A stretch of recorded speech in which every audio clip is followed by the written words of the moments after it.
Hi, this is Shane Starr, and ready or not, I'm going to start this video. So I am doing a 8-part series on this book, 48 Laws of Power, and we are going through the cognitive functions, looking at 4 laws in this book that go with each function.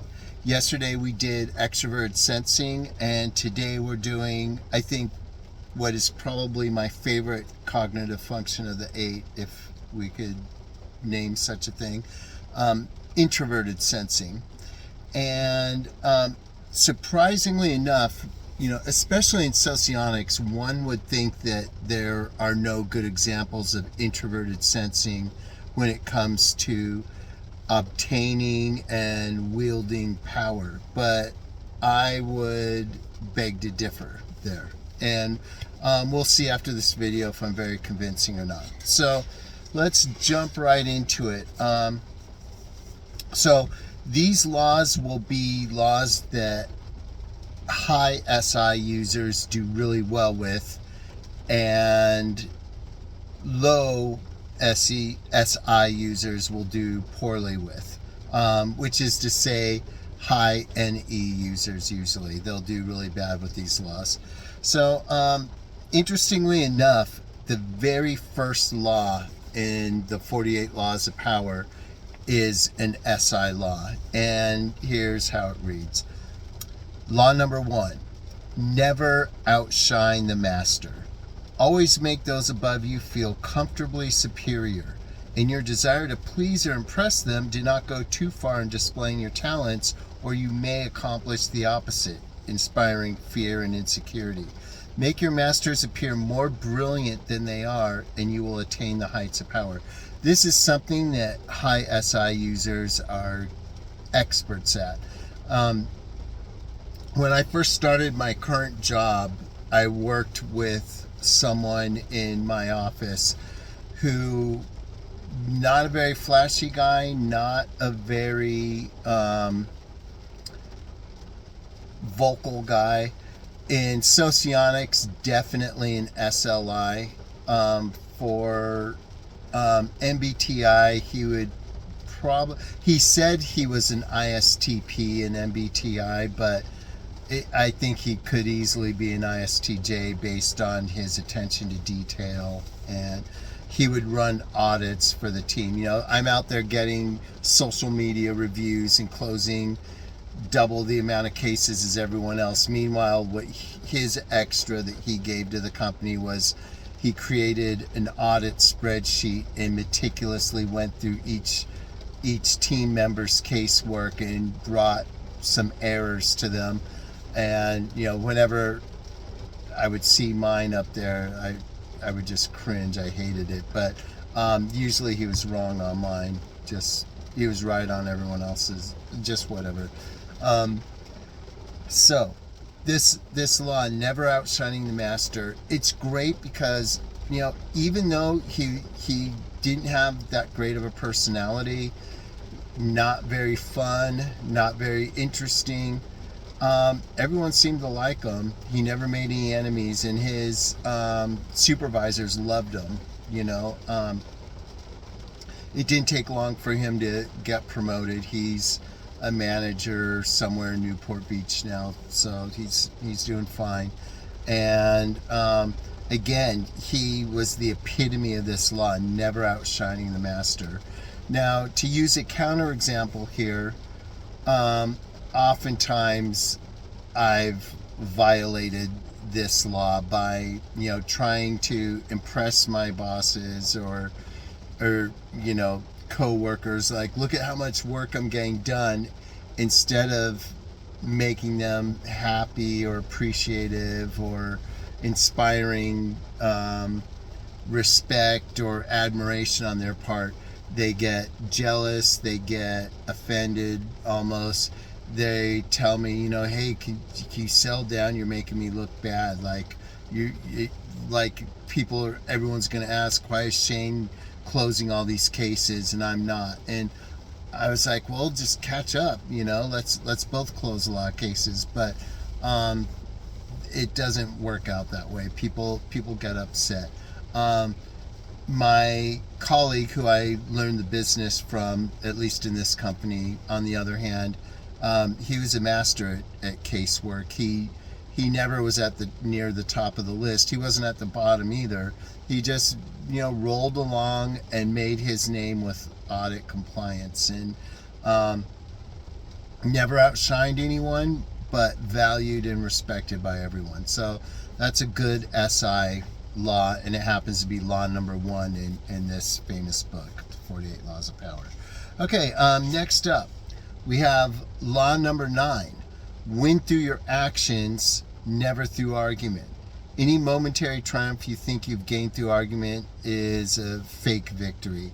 The resentment and ill will you stir up is stronger and lasts longer than any momentary change of opinion. It's much more powerful to get others to agree with you through your actions without you saying a word. Demonstrate, do not explicate. Now, almost every introverted function can lay some claim to this law, but when we think of power, we think of success, and we think of efficiency at work, I think this is most an SI tendency. The ISTJs and ISFJs I've known are very good at, they're just hard workers. They don't complain a lot. They don't talk about it a lot. They're not comparing themselves with other people a lot. When they disagree, they just do what they're told to do, and do it well, and do it completely on time.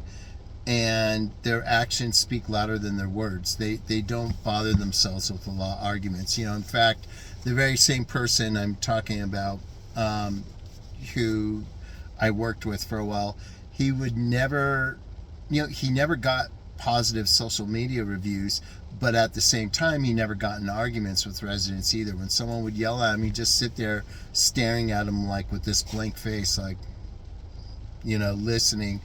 And I'd just be like, dude, how can you not want to do something, right? But he was really good at that. And winning through your actions, I've seen ESTJs do this too, even though they're way more vocal. I've seen a lot of ESTJs smile and be nice, and when they hear people's requests, whether it's an employee's or a resident, and they'll just sit there and go, yeah, okay, we'll consider it, and then they just go to their desk and cancel it out. They speak through their actions, not through their words. Okay, moving on. 2 more laws here. Law 26.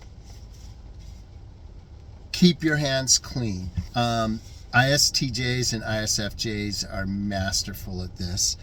And it's funny because I considered myself among this group for such a long time. Well, at least a couple of years. But keeping my hands clean it's something I've managed to do now that I'm more mature. But in the past, I'd always get embroiled in some drama. I think the worst is when you've done some bad things, but then because of those bad things, people are quick to believe any bad thing, no matter how outrageous it is. And I've seen that happen to myself. I've seen it happen to others.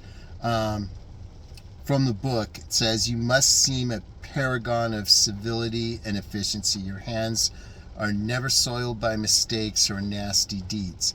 Maintain such a spotless appearance by using others as scapegoats to disguise your involvement. Yeah, it's better to not be involved in drama, and keeping your hands clean is something I have learned the value of. I never had that before. From elementary school to high school to my surfing career to my teaching career to the beginning of my property management career, I was always doing something. Some sort of scandal would always find its way to me, and it was always worse than the truth, but it doesn't matter. Image is everything, and if you don't all it takes is the mere suggestion of something, and people will just jump onto it and believe it. And then because you have been involved in other, less bad things, it's a quick jump from, well, he did A, B, and C, so why not all the way through Z, and so it's really guilty. To give you an example,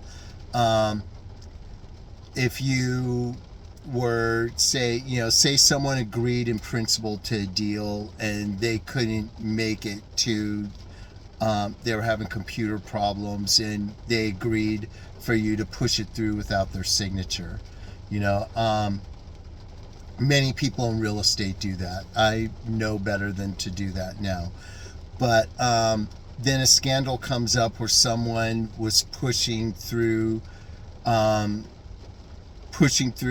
renewals at a higher rate, forging signatures or something. If you have admitted guilt to the first thing, which is pretty minor, having the residence agreement and all of that, it's still a short step from that to the other thing, which is a serious violation, not only of work principles, but of the law. And so this is why keeping your hands clean is so important. If you've never been thought of or accused of doing anything wrong, and then some outrageous accusation comes up, everyone's going to be like, no, that's ridiculous. On the other hand, if you have a past, or if you have if you've had some minor indiscretions, people will be quick to link those with more serious ones, regardless of the truth value of them. I know that from experience, and I've seen it play out with a lot of other people as well. So keep your hands clean. An SI trait. I've never ever known a real ISFJ or ISTJ who's been in those kinds of troubles where they have to resign or get fired or come under discipline at work. Okay, last but not least, Law 38. Okay, think as you like, but behave like others. If you make a show of going against the times, flaunting your unconventional ideas and unorthodox ways, people will think that you only want attention, that you look down upon them. They'll find a way to punish you for making them feel inferior. It's far safer to blend in and nurture the common touch. Share your originality only with tolerant friends and those who are sure to appreciate your uniqueness. And this is a problem. This is a perfect example of how sometimes in the game of power, SI can be better than SE.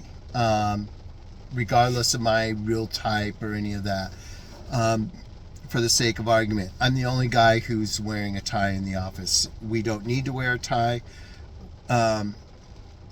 It used to be a rule in this company some time ago. They took the rule off, and now it's very culturally common to dress like I'm dressing, without the tie and without the coat. So, just a regular dress shirt, no tie, and that fits you in culturally. I've already heard murmurings like at after work gatherings that people say, oh, what's Shane going to come in a 3-piece suit or something? People already have looked at this. It stands out. It's more flashy in some ways, and it doesn't do me any good. I don't think it's detrimental to the point that it hurts me. I think people higher up in the company appreciate someone wearing a tie to work, and I'm not the only person who wears a tie, but it's better. And I keep telling myself this. I'm spending at least 1 or 2 days a week not wearing the tie just to prove that I can fit in, but it's hard. And throughout my career, starting with surfing and wearing bright color wetsuits and stuff, I picked those things because I liked them, not because I was begging for attention or trying to show off. Same with the tie now. Flash forward decades later, it's not that I'm saying, look at me, look at me. It's more that I look at myself and I have my own branding for me, myself, and I that I love. But the truth is 99 out of 100 people see it that other way, and you're not going to convince them otherwise. Everyone thinks, oh yeah, they're trying to get attention by, dressing up more than everyone else or wearing brighter colors than everyone else. So, SI users, high SI users, are excellent at thinking as they like but behaving like others. Now, I've mentioned clothing, but this also goes with politics or any kind of unconventional attitudes. And on that count, I've done quite well. I'm pretty mellow when it comes to work, although the political climate here in South Orange County is much more in alignment with my beliefs than the politics in Hollywood where I came from before. So I don't have to try as hard to blend in here.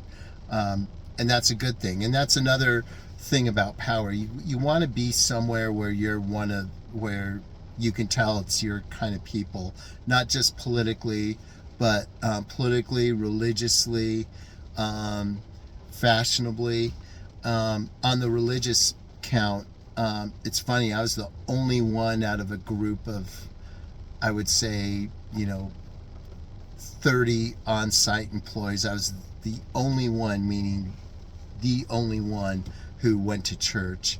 Whereas here, everyone who works here goes to church. It's like we don't talk about it. We never really talk religion in the workplace, but whenever I mention it, they're like, oh yeah, I go to this other one. And it's like, wow, everyone, whether they're Christian or not, we have a lot of Muslims in our community here. A lot of people are religious here, whereas where I was before, a lot of people are anti-religious. So when you find the right environment for yourself, you don't have to try as hard with any of these laws. But the best thing is to be in an environment where you can think and behave like others. And in general, SI users, high SI users, are excellent at this. So types that'll be poor at this will be your ENFPs, ENTPs. They have a hard time with conformity, which most of these laws I've talked about today kind of touch upon in one way or another. But high SI users are really good at conformity. I think people of the other functions, except for maybe FI, can reasonably do well with these laws if they set their minds to them.